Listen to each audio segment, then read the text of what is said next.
Nabasa at napakinggan natin ang patungkol kay Pedro.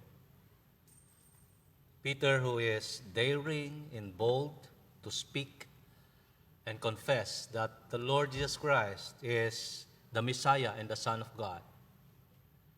Siya ang Mesiyas at ang anak ng buhay na Diyos.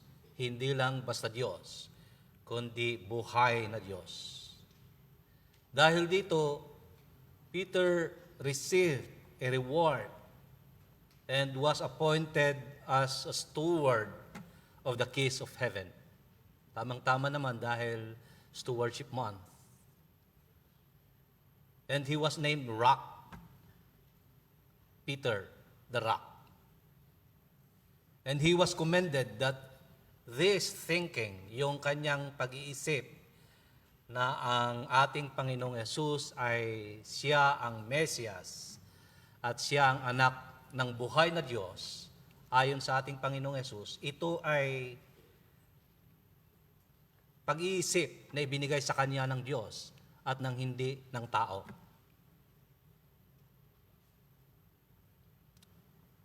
Now, in our reading, the Peter who wants to be, or the Peter who was commended by the Lord Jesus Christ as steward of the keys of heaven and was commended by the Lord Jesus Christ, ay tinawag ngayon ng ating Panginoong Yesus, lumayo ka sa akin, Satanas.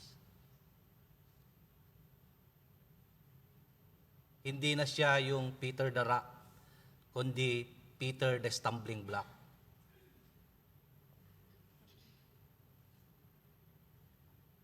This shows that even Jesus' disciples are not perfect.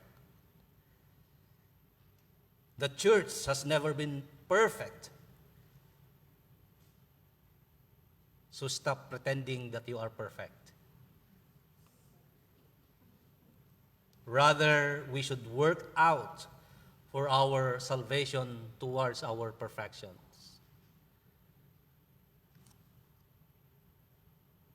Karamihan ang parteng ito ng banal na kasulatan ay ipinapahayag na si Pedro ay mahina ang kanyang pananampalataya. But as I see it, Peter is the only one who dares to say what he truly sees. Siya lang yung nagsasabi ng kanyang nakikita, ng kanyang nararamdaman, kung ano ang kanyang iniisip. He was the only one boldly say that leaders should not be saying that he would die in front of disciples. Tama naman yun, di ba? Kung ang sinusundang mong Pangulo ay sasabihin niya, bukas makalawa, mamamatay din ako, susundan mo pa rin ba? At sasabihin niya, bukas makalawa, papahirapan ako ng mga nandoon sa taas. Susundan mo pa rin ba? And this is the concern of Peter. It is a human concern. Sinasabi ng ating Panginoong Yesus, those who are in power will torture me. Sinong susunod sa ganong Pangulo? Kung sasabihin ko ba, bukas mga kapatid, ibibilanggo ako ng government of Hong Kong dahil sa aking pagsasalita dito sa harap ninyo, susundin nyo pa rin ba ako? Malamang mga iba susunod sa inyo kagaya ni Pedro.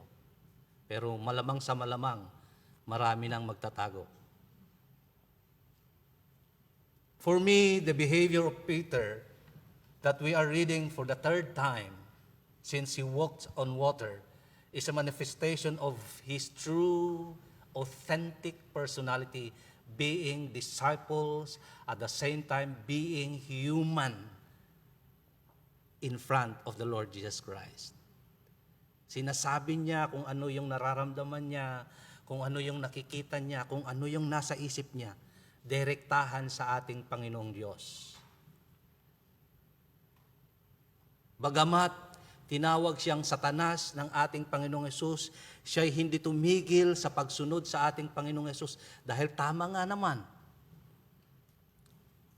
Sa totoo lang, Sabi nga sa kanya ng ating Panginoong Hesus, hindi makalangit, hindi makadiyos ang iyong iniisip, kundi makatao yan. Isipin ninyo mga kapatid, pag inappoint kayo ni Mayor bilang sekretarya niya o isinaad niya sa isang magandang posisyon, tapos si Mayor ay mabibilanggo bukas at sasabihin niya, bukas mabibilanggo din ako, ka-appoint lang kita. Anong sasabihin mo? Kung appointee ka ng mayor, di bukas din, mawawala ka din sa posisyon mo. So anong gagawin mo in order for you to remain in power? Mananalangin ka ngayon, Lord, sana hindi matupad na matanggal yung nag-appoint sa akin. Nang sa ganun ay mananatili ako sa aking posisyon. I think, and perhaps, this is Peter's thinking.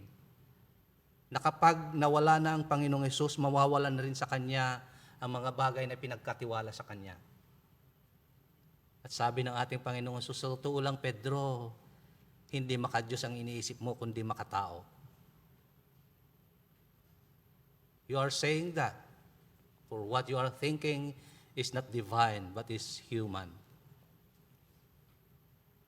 However, this story is a narration of human being who has the opportunity to rise from below.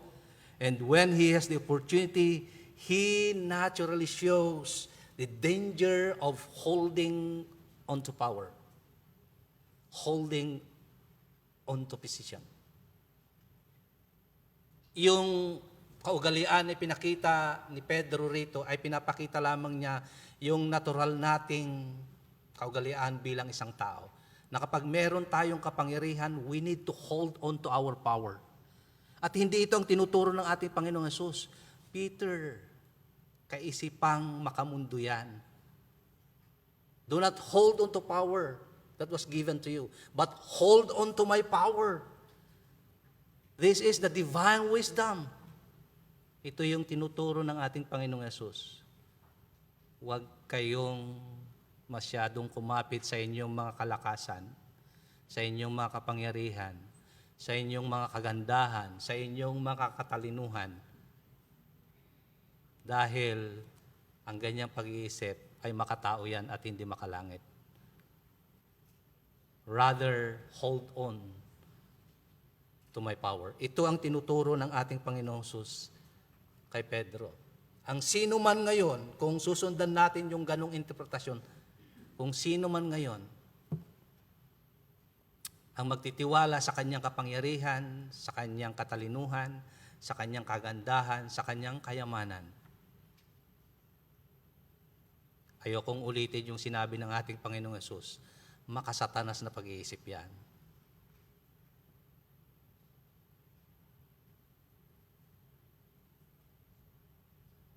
Maraming salamat sa ating Panginoong Hesus dahil sa pamamagitan ng tekstong ito, pinapaalala niya sa atin bilang tagapamahala, bilang good steward ng mga kapangyarihan, mga katalinuhan, mga kagandahan at kagwapuhang ibinigay sa atin, ay hindi natin ito dapat pagsandigan. Dahil mawawala ito.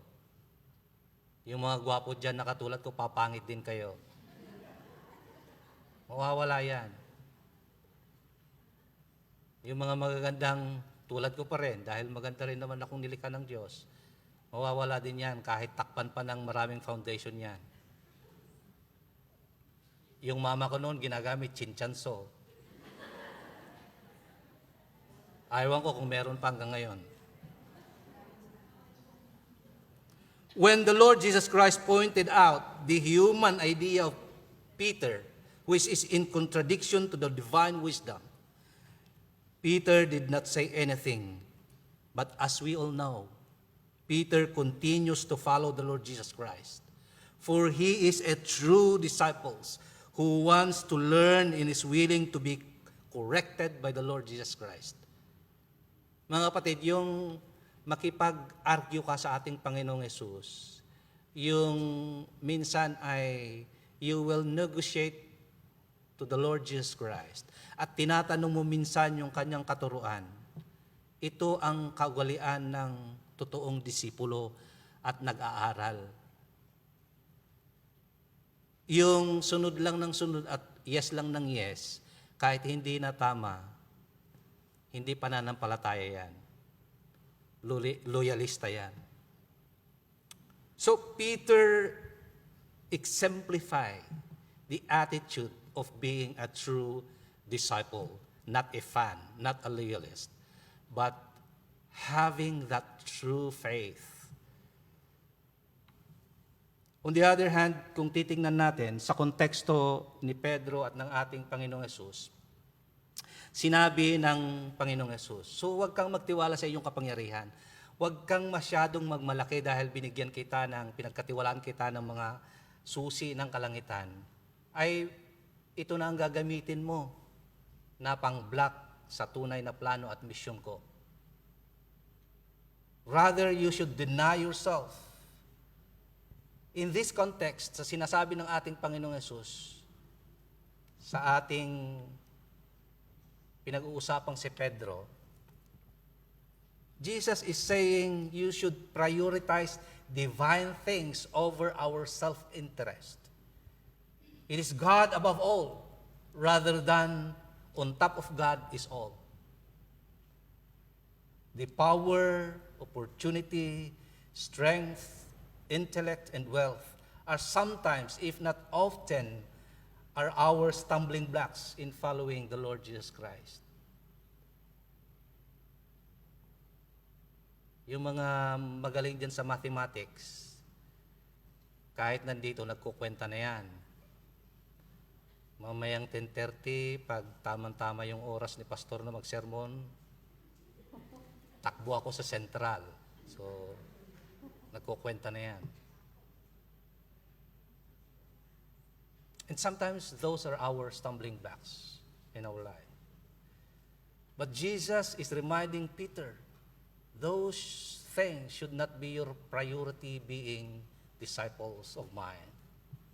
It should be God above all, not all things on top of God.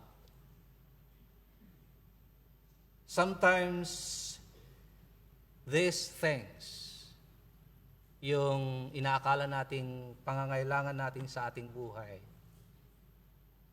ay sila yung nagiging sagka sa ating pagsunod sa ating Panginoong Diyos. But still, kahit nakita ng ating Panginoong Hesus kay Pedro ito, kahit nagalit siya, sinabi pa rin ng ating Panginoong Hesus ang isang napakatindi at napakalalim na kautusan kay San Pedro at sa mga alagad. At sabi niya, carry your cross and follow me.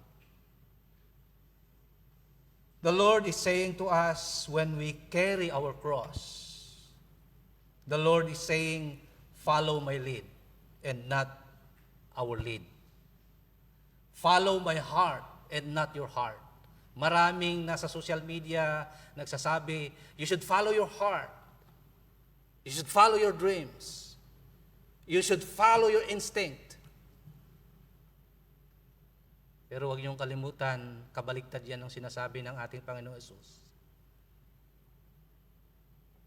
Sinabi ng ating Panginoong Hesus, carry your cross and follow me. Follow my lead. Follow my heart. And not your heart. Rely on my power and not on your power. Guard yourselves from trusting your own understanding. Do not guard me nor defend me because I will defend you. Sa ginawa ni San Pedro, parang gusto niyang i-defend ang ating Panginoong Hesus na huwag pahirapan yung mga nasa may kapangyarihan. Parang napakagandang pakinggan, di ba? Kaya nga nung hinuli ang ating Panginoong Hesus, bumunot siya ng isang espada at tinaga sa tenga ang isang alagad ng pinakamataas na pare. Showing that he is defending the Lord Jesus Christ. Pero sabi ng ating Panginoong Hesus, tama na yan. At ginamot niya yung alagad ng pinakamataas na pare. I will be the one to guard you. Use your life for my sake, and you will have it. Do not use your life for yourself, because you will lose it. Sabi naming mga Ilocano, matay kay tumot laang. Baknang, napintas, nagwapo, nasaririt, kinhaan nga nasaririt, may sat papanantayaw, matay kay mutla amin.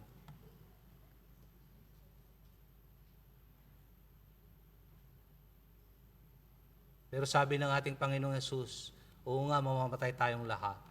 But what will you gain if you use your life to gain the world? Wala. But if you will use your life in following me, surely I will reward you. Ito ang sinasabi ng ating Panginoong Yesus. This calling of the Lord, I think, is the reason why Peter dared to follow the Lord Jesus Christ until he was hung on the cross upside down. Si Pedro ay ibinitin sa cross pabaliktad. Sa palagay ko, naintindihan niya ang mensahe ng ating Panginoong Yesus. Carry your cross and follow me. Mga kapatid, sa katotohanan, maraming interpretasyon ang ginawa dito. Pero sa totoo lang, sa panahon ng ating Panginoong Yesus, ang krus ay siyang simbolo ng pinakamataas na parusa sa sino mang taong lumalabag sa batas ng imperyo ng Roma. Ibig sabihin, ang krus ay simbolo ng kamatayan ng kaparusahan.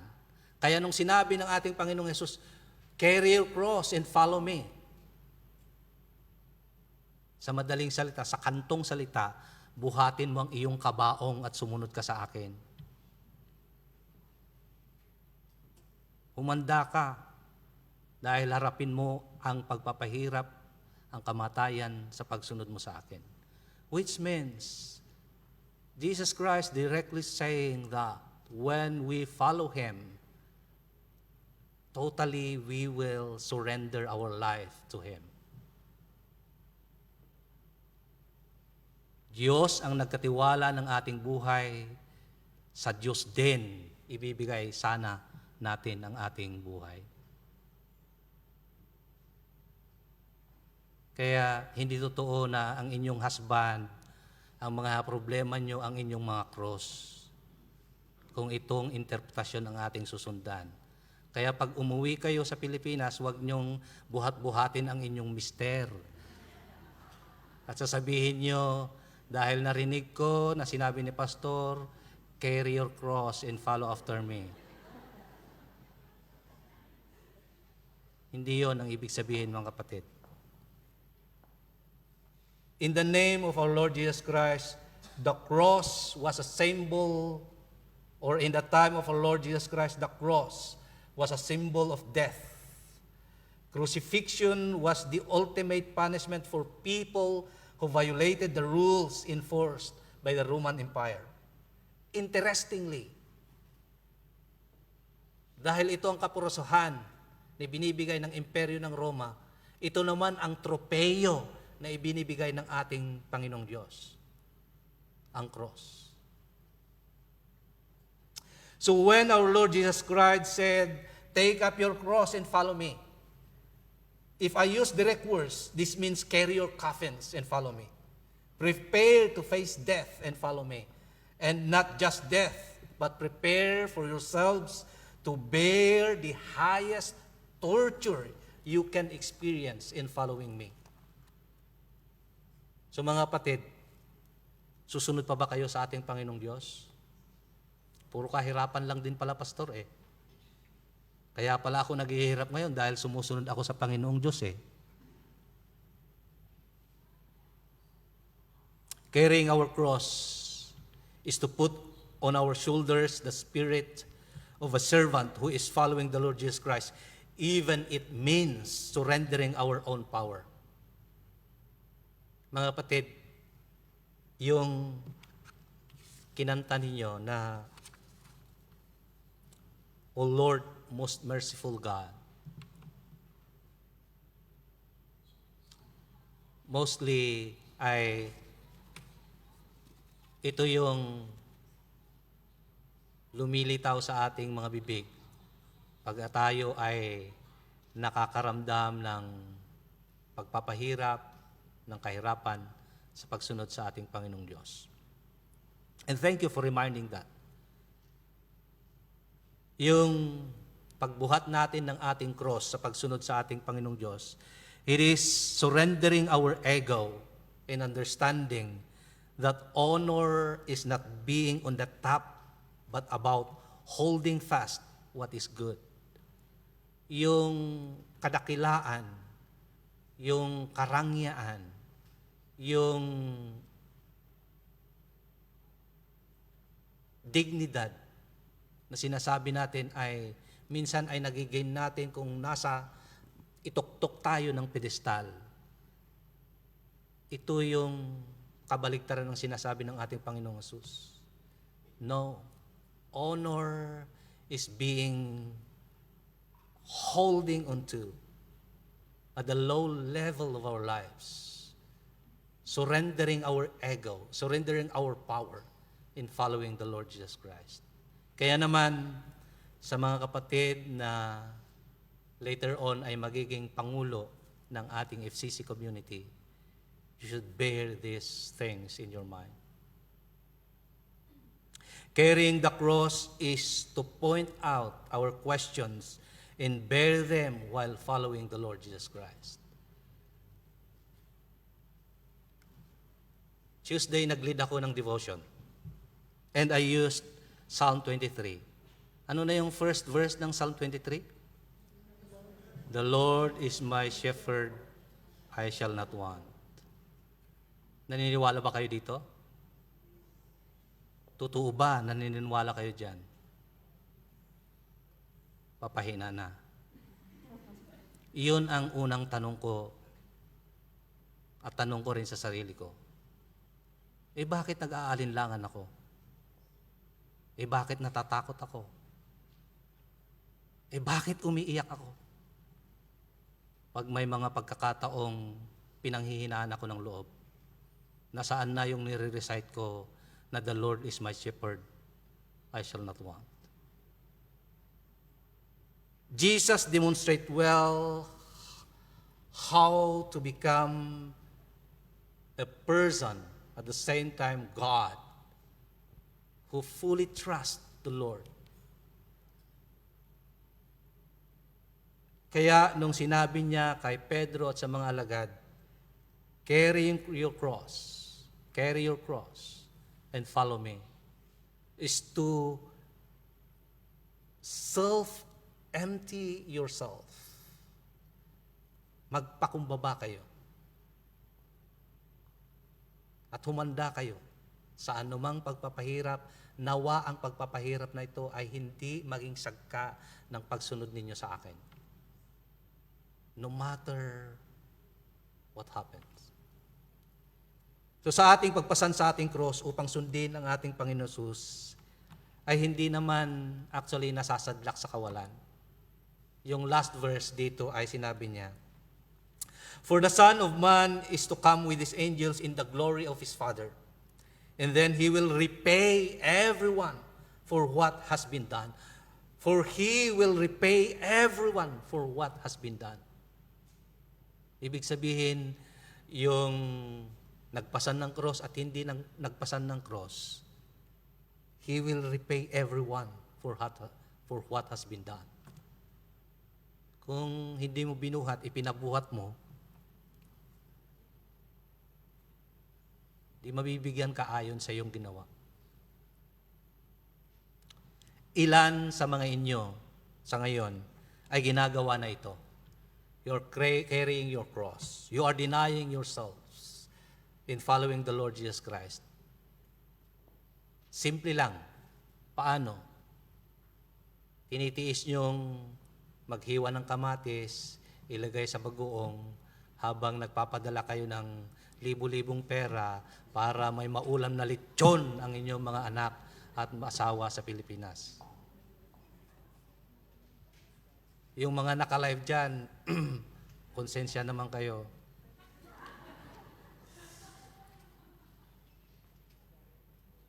And sometimes, kahit hirap na hirap kayo at nakipagdidebate kayo sa inyong mga employer, ginagawa nyo pa rin for the sake of going to church. And congratulations. Well done. Dahil ginawa nyo yan para sa ating Panginoong Hesus. You always give priority to our God, despite and in spite of many things in this life. You always give priority to God's glory rather than self-glory. And we know so much that they have been blessed by God. May mga taong gumagawa nito at ginagawa ang mga ito. At alam natin ng mga taong gumagawa nito at ginagawa ito ay binibless ng ating Panginoong Diyos.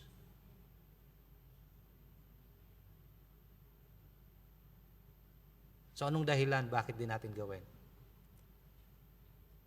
Nananahimik tayo ngayon dahil yun pala ibig sabihin ng career cross. Ang pagtitiis, ang pagpapakumbaba, at pagsunod sa Panginoong Diyos maging hanggang sa kamatayan. Ganun pa man mga kapatid, kahit hindi ka naman sumunod, di ba? Sabi ko nga sa Ilocano, kahit hindi ka sumunod, di ba? Mamamatay ka rin naman. So, ang sinasabi ng ating Panginoong Hesus dito ay bigyan ng esensya ang ating pamumuhay. And to give essence to that life is to carry the cross and follow the Lord Jesus Christ. Nawa, ang linggong ito ay hindi nakapagbigay sa inyo ng lalo pang depression, kundi inspirasyon sa patuloy na pagsunod sa ating Panginoong Diyos. Maging gitna man ng Typhoon 8, bagyo ng ating buhay. At nawa, ibigay din ng Panginoong Diyos ang sinabi niya at maging faithful siya sa sinabi niya sa banal na kasulatan. He will repay everyone for what has been done. In the name of the Father, and of the Son, and of the Holy Spirit. Amen.